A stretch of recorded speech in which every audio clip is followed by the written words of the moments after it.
Fraților, jucăm și noi niște Free Fire. N-am mai jucat de vreo 2 zile maxim, că am fost numai concentrat pe FIFA și am fost atât de concentrat astea 2 zile încât am făcut over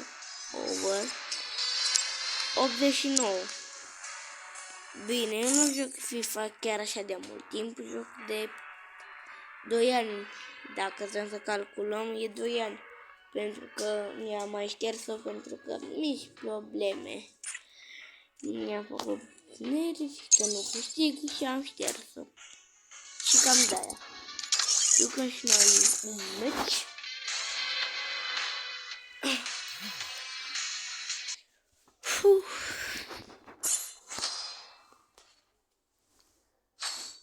Hai să luăm cuțitul, pentru că mă pricep foarte, foarte bine cu cuțitul.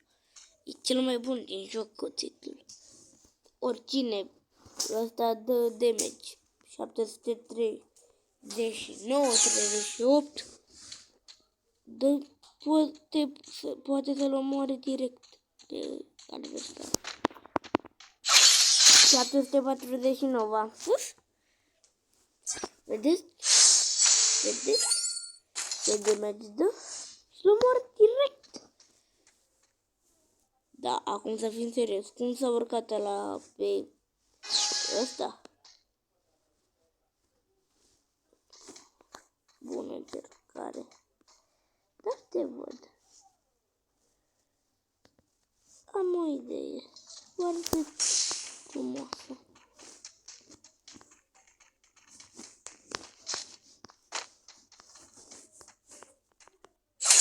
...699.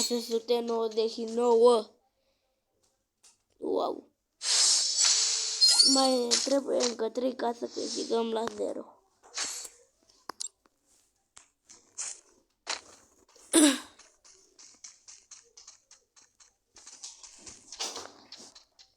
Așa. Nu mai să termin o dată asta. Hai că ne dă drumul chiar acum și o să câștigăm, desigur. Așa, așa. În spate. Frumos. Am murit, nu pot să cred. Așa.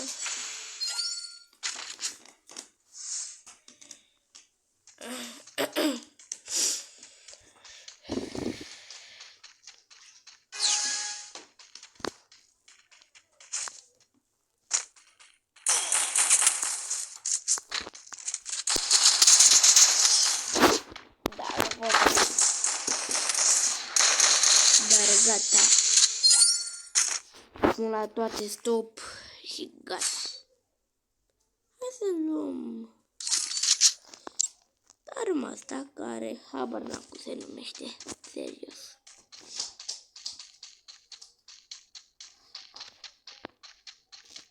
O luăm pe partea asta că el o să se urce pe alea, așa că îi dăm direct.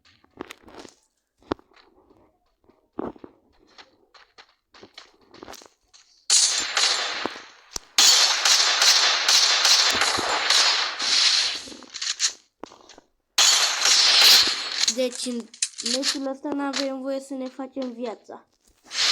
Dacă ne facem viața, scrieți în comentarii ți-ai făcut viața și eu intru pe contul vostru și vă dau subscribe, adică mă abonez la voi. Dar dacă nu folosesc deloc să fac viața, vă abonați voi la mine. O să fie cam greu, pentru că este foarte greu să nu faci viața. Dar eu nu o să mi-o fac. Pentru că eu respect promisiunile.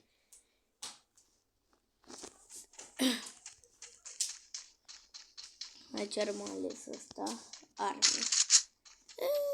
Care a ales și el arma asta, armele. Uite damage.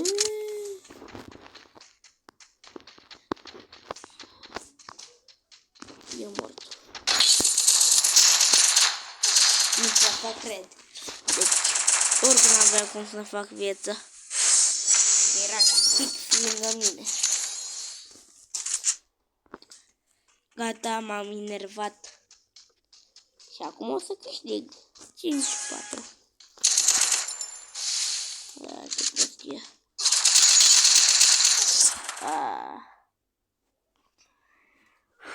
De ce?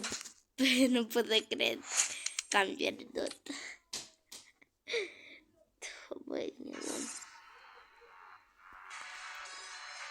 Atât a fost și cu acest video. La revedere!